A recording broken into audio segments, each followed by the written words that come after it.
எல்லாருக்கும் வணக்கம். நான் Hema Subramanian. Welcome to home cooking Tamil. Weekends வந்தாலே ஏதாவது வித்தியாசமாக ஏதாவது ஸ்பெஷலாக செய்யணும்னு தோணும். இன்னைக்கு நம்ம 4 வித்தியாசமான ரெசிபிஸ் பார்க்க போகிறோம்.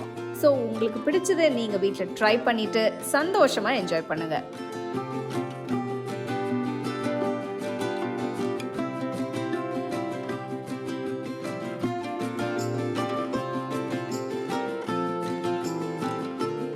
கொண்டக்கடலை புலாவ் பண்ணுறதுக்கு நான் 250 ml கப்பில் 1 கப் கொண்டக்கடலை எடுத்திருக்கேன்.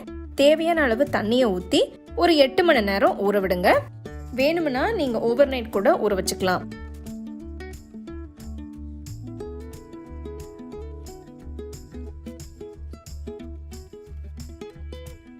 கொண்டக்கடலை நல்லா ஊறிடுச்சு. இப்போ இதை குக்கரில் போட்டு வேக வச்சுக்கலாம்.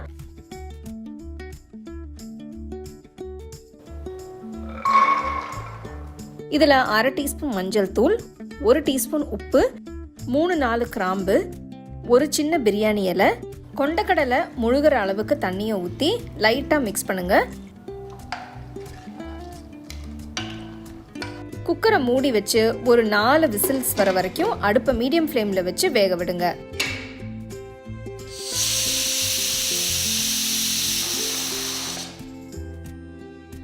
குக்கரை இப்போ ஓப்பன் பண்ணிக்கலாம். பாருங்க, கொண்டக்கடலை நல்லா வெந்துருச்சு. அழுத்தி பார்த்தீங்கன்னா தெரியும். இப்போ இதை எடுத்துட்டு தனியாக வச்சுட்டு நம்ம புலாவ் பண்ண ஆரம்பிக்கலாம். ஒரு பவுலில் 300 கிராம் பாஸ்மதி அரிசியை எடுத்திருக்கேன். இதை நல்லா 2-3 தடவை கழுவிட்டு தேவையான அளவு தண்ணியை ஊற்றி 30 நிமிஷத்துக்கு ஊற வைங்க. அடுத்து நல்லா அகலமான பாத்திரத்தில் 2 டேபிள் ஸ்பூன் நெய் சேர்க்குறேன். நெக்ஸ்ட் 2 டேபிள் ஸ்பூன் எண்ணெயை ஊற்றி அடுத்து இதில் பிரியாணி இலை, பட்டை, கிராம்பு, ஏலக்காய், அப்புறம் 1 டீஸ்பூன் சோம்பு, 1 டீஸ்பூன் சீரகம் சேர்க்குறேன். மசாலா பொரிஞ்சு வாசனை வந்ததும் மெலிசா நறுக்கிற 2 வெங்காயம் சேருங்க. நெக்ஸ்ட் 5 பச்சை மிளகாயை 2ஆக கீறி போட்டு வெங்காயம் நல்ல கோல்டன் ப்ரௌன் கலருக்கு வர வரைக்கும் வதக்குங்க. அடுத்து 2 டீஸ்பூன் இஞ்சி பூண்டு பேஸ்ட் சேர்த்து மிக்ஸ் பண்ணுங்க.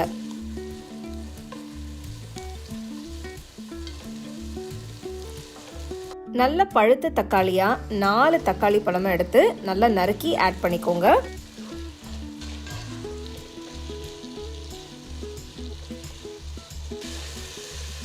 இப்போ பார்த்தீங்கன்னா தக்காளி நல்லா சாஃப்ட் ஆயிடுச்சு. இப்போ 1 டீஸ்பூன் உப்பு, 2 டீஸ்பூன் மிளகாய் தூள், 1 டீஸ்பூன் தனியாத்தூள், 2 டீஸ்பூன் சன்னா மசாலா தூள் போடுங்க. எல்லாத்தையும் போட்டு நல்லா மிக்ஸ் பண்ணுங்க. பாருங்க, மசாலா எவ்வளோ சூப்பராக வந்துட்டு இருக்குன்னு. இப்போ வேக வச்ச கொண்டக்கடலையை தண்ணியோட மசாலால சேர்க்குறேன். எல்லாம் நல்லா மிக்ஸ் ஆகுற வரைக்கும் கலந்து விடுங்க.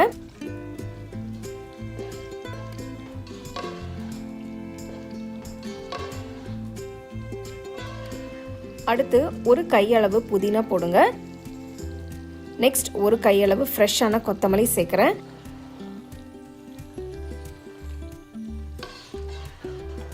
நல்லா மிக்ஸ் பண்ணிட்டு பாருங்க, கொண்டக்கடலை மசாலா எவ்வளோ சூப்பராக இருக்குன்னு.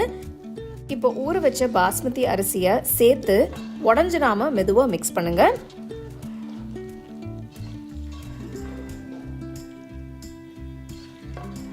நல்லா மிக்ஸ் பண்ணதும் 250 ml கப்பில் 2 கப் சுடு தண்ணி ஊற்றுங்க. தண்ணி ஊற்றுனதும் லைட்டாக மிக்ஸ் பண்ணிட்டு பாத்திரத்தை மூடி வச்சு ஒரு 15 நிமிஷத்துக்கு அடுப்பை லோ ஃப்ளேமில் வச்சு வேக விடுங்க.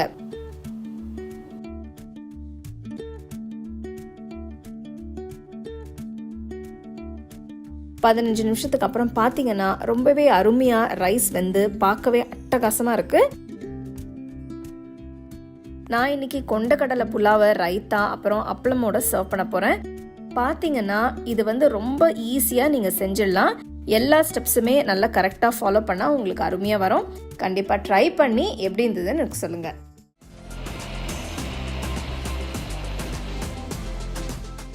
ஈஸியான இந்த வெள்ளை குருமா செய்ய முதல்ல இதுக்கு தேவையான பேஸ்ட்டை அரைச்சிக்கலாம். மசாலா அரைக்க தேவையான எல்லா இன்க்ரீடியன்ஸையும் நான் இங்கே ரெடியாக எடுத்து வச்சுருக்கேன். ஒரு மிக்சர் ஜாரில் 1 கப் ஃப்ரெஷ்ஷான துருவன தேங்காய், ஒரு 10 முந்திரி பருப்பு, 1 டேபிள் ஸ்பூன் பொட்டுக்கடலை, 1 டீஸ்பூன் சோம்பு, ஒரு துண்டு பட்டை, 2 ஏலக்காய், 2 கிராம்பு, தேவையான அளவு தண்ணியை ஊற்றி நல்ல ஸ்மூத்தான பேஸ்ட்டாக அரைச்சிக்கோங்க.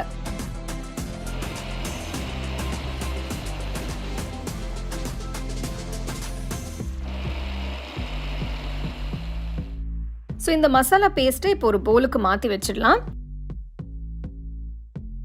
குருமாக்கு தேவையான எல்லா காயும் நான் இங்கே ஈவனாக கட் பண்ணி எடுத்து வச்சுருக்கேன். ஒரு அகலமான கடாயில் 3 டேபிள் ஸ்பூன் எண்ணெயை ஊற்றி எண்ணெய் சூடானதும் ஒரு துண்டு பட்டை, 2 ஏலக்காய், 2 கிராம்பு, கல்பாசி, ஜாவித்ரி, பிரியாணி இலை போட்டு தாளிச்சிடலாம். அடுத்து பொடுசா நறுக்கின 2 பெரிய வெங்காயம், நீல வாக்கில் நறுக்கின 5 பச்சை மிளகாய். உங்கள் டேஸ்ட்டுக்கு தகுந்த மாதிரி நீங்கள் பச்சை மிளகாயை நீங்கள் அட்ஜஸ்ட் பண்ணி சேர்த்துக்கோங்க. வெங்காயம் 2-3 நிமிஷம் வதங்கினதும் 1 கப் நறுக்கின உருளைக்கிழங்கு,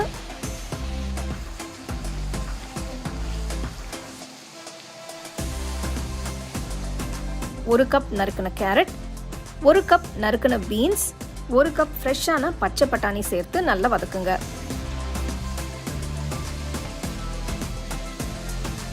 2-3 நிமிஷம் எல்லாம் வதங்கினதும் 1 டீஸ்பூன் இஞ்சி பூண்டு விழுதை சேர்த்துக்கலாம்.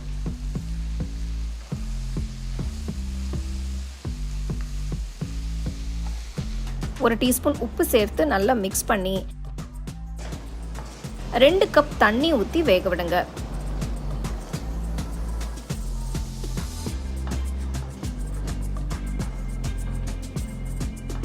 கடாயை மூடி வச்சு ஒரு 10 நிமிஷம் எல்லா காயும் வேகட்டும். 10 நிமிஷம் ஆயிடுச்சு, காயெல்லாம் நல்லா வெந்திருக்கு. இப்போ அரைச்ச மசாலாவை இதில் சேர்த்து கலந்து விட்டு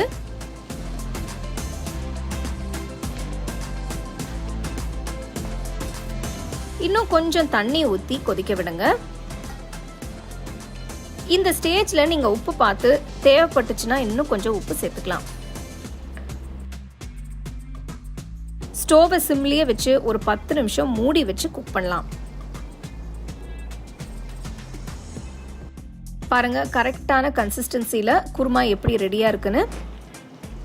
அருமையான வாசனையோட ஃப்ளேவரோட இருக்கு. கொஞ்சம் கருவேப்பிலையும் சேர்த்து கலந்து விட்டு ஸ்டோவ் ஆஃப் பண்ணிடுங்க.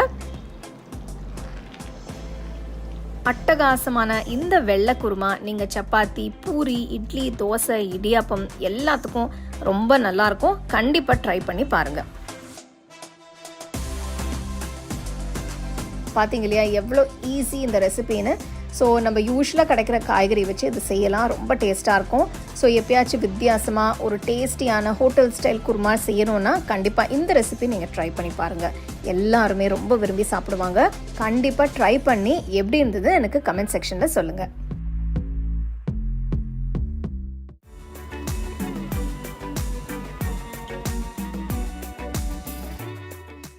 பராத்தா பண்ணுறதுக்கு ஃபஸ்ட்டு நம்ம மாவை ரெடி பண்ணிக்கலாம். ஒரு பவுலில் 2 கப் கோதுமை மாவு போடுங்க. நெக்ஸ்ட் 1/4 டீஸ்பூன் மஞ்சள் தூள், 1/2 டீஸ்பூன் உப்பு, இது எல்லாத்தையும் சேர்த்து நல்லா மிக்ஸ் பண்ணுங்கள். கொஞ்சம் கொஞ்சமாக தண்ணி ஊற்றி மாவை மிக்ஸ் பண்ணுங்கள்.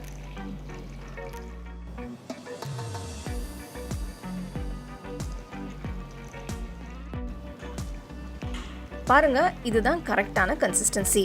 மாவு ரொம்பவும் திக்காகவும் இருக்கக்கூடாது, ரொம்பவும் தண்ணியாகவும் இருக்கக்கூடாது. இந்த மாதிரி தான் இருக்கணும். இப்போ இதை எடுத்துட்டு தனியாக வச்சுருங்க. கடாயில் 1 டேபிள் ஸ்பூன் எண்ணெயை ஊற்றுங்க. நெக்ஸ்ட் இதில் 1/2 டீஸ்பூன் கடுகு, 1 டீஸ்பூன் கடலைப்பருப்பு, 1 டீஸ்பூன் உளுத்தம்பருப்பு, 1 டீஸ்பூன் சீரகம் சேர்த்து லைட்டாக மிக்ஸ் பண்ணுங்கள். கடுகு பொரிஞ்சதும் ஒரு பெரிய வெங்காயம் பொடியை நறுக்கினது, நெக்ஸ்ட் ஒரு பெரிய துண்டு இஞ்சி பொடியை நறுக்கினது, 2 பச்சை மிளகாய் பொடியை நறுக்கினது, கொஞ்சமாக கருவேப்பிலை பொடியை நறுக்கினது சேர்க்குறேன். எல்லாம் சேர்த்து 2-3 நிமிஷத்துக்கு நல்லா வதக்குங்க. 2-3 நிமிஷம் வதங்கினதுக்கப்புறம் 1/4 டீஸ்பூன் உப்பு, 1/4 டீஸ்பூன் பெருங்காயத்தூள் சேர்க்குறேன். அடுத்து ஒரு மீடியம் சைஸ் தக்காளி பொடியை நறுக்கினது சேர்த்து வதக்குங்க. உங்களுக்கு பிடிச்சா நீங்கள் கேரட், குடமிளகாய்னு மற்ற காயெல்லாம் கூட சேர்த்துக்கலாம். வெங்காயம் தக்காளி நல்லா வதங்கினதும் அடுப்பை ஆஃப் பண்ணிவிட்டு கொஞ்சமாக ஆற விடுங்க.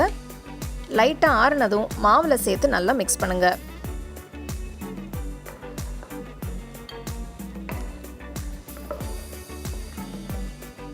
பார்த்தீங்கன்னா மாவும் மசாலாவும் நல்லா மிக்ஸ் ஆகிட்டு பராட்டாவுக்கு மாவு இப்போ ரெடி ஆயிடுச்சு. கடைசியாக நான் கொஞ்சமாக நறுக்கின கொத்தமல்லி சேர்க்குறேன். நல்லா மிக்ஸ் பண்ணிக்கோங்க.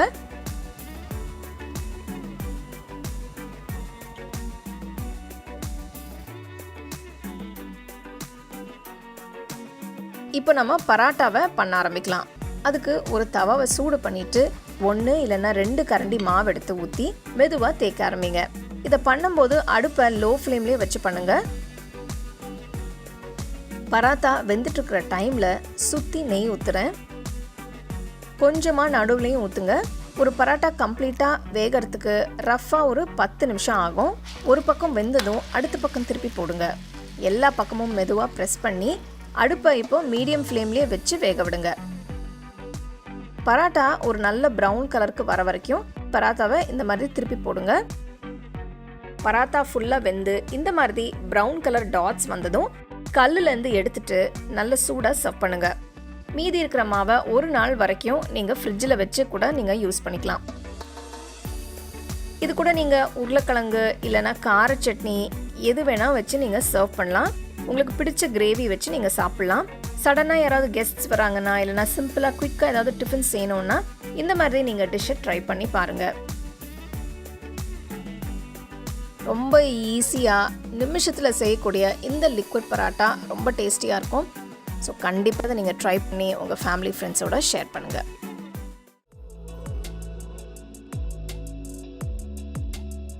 முதல்ல இதுக்கு தேவையான பாகு வச்சு எடுத்துக்கலாம். இந்த ரெசிபிக்கு நான் 1 கப் பொடிச்ச வெல்லம் எடுத்திருக்கேன். இது 250 ml கப். அதே அளவு தண்ணி ஊற்றிக்கலாம்.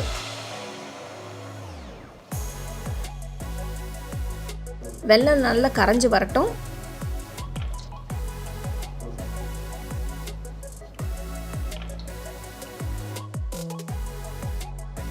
கொதிக்க ஆரம்பிச்சதும் ஸ்டோவை ஆஃப் பண்ணிட்டு தனியாக எடுத்து வச்சிருங்க. ஸோ இந்த பாகு ஆறட்டும். அடுத்து ஒரு பவுலில் 1.5 கப் கோதுமை மாவை எடுத்துக்கலாம். இதுவும் முன்னாடி எந்த கப் அளவு யூஸ் பண்ணீங்களோ அதே கப்பை யூஸ் பண்ணி எடுத்துக்கோங்க. இது கூட 2 டீஸ்பூன் ரவை, 2 டீஸ்பூன் சோம்பு சேர்த்துக்கலாம். சோம்பு இந்த டிஷ்க்கு ஒரு நல்ல வாசனை கொடுக்கும். அடுத்து 1.5 டீஸ்பூன் ஏலக்காய் தூள் சேர்த்து எல்லாத்தையும் நல்லா கலந்து விடுங்க. நெக்ஸ்ட் கரைச்சி வச்சிருக்கிற வெல்லத்தை வடிகட்டி இந்த மாவில் சேர்த்துக்கலாம். நல்ல ஸ்மூத்தாக வடை மாவு பதத்துக்கு கலந்துக்கோங்க.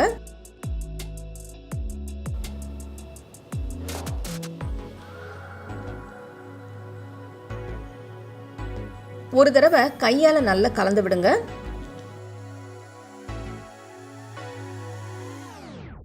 மாவு கொஞ்சம் தண்ணியாக இருந்ததுன்னா ஒரு 2 டீஸ்பூன் கோதுமை மாவு சேர்த்து கலந்துக்கோங்க. வடை மாவு பதத்துக்கு கலந்தா கரெக்டாக இருக்கும். மாவு அரை மணி நேரம் ஊறட்டும். அரை மணி நேரம் ஆயிடுச்சு. 1/4 டீஸ்பூன் பேக்கிங் பவுடர் சேர்த்துக்கலாம். இப்போ உங்ககிட்ட பேக்கிங் பவுடர் இல்லைன்னா நீங்கள் பேக்கிங் சோடா கூட யூஸ் பண்ணிக்கலாம். ஆட் பண்ணிட்டு நல்லா கலந்து விடுங்க.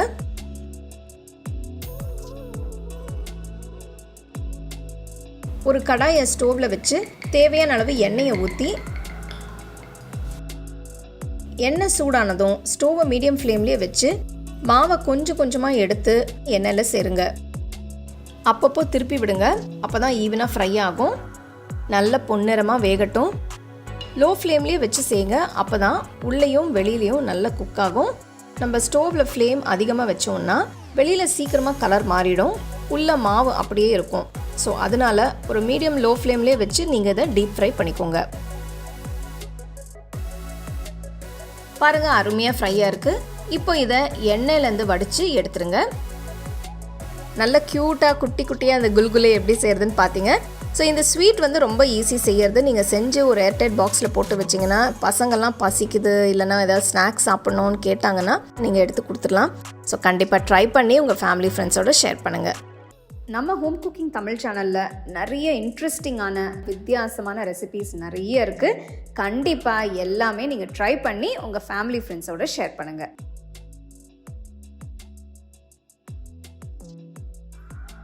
உங்களுக்கு இந்த ரெசிபி பிடிச்சிருந்தா லைக் பண்ணி ஷேர் பண்ணி ஹோம் குக்கிங் தமிழ் சேனலுக்கு சப்ஸ்கிரைப் பண்ணுங்கள். மறக்காமல் பெல் ஐக்கானை கிளிக் பண்ணுங்கள். The second edition of our home cooking book is now available on our website 21frames.in. I'll give you the link in the description. You can go and check it out. The book is currently available only in India for now, so you can place your orders on 21frames.in.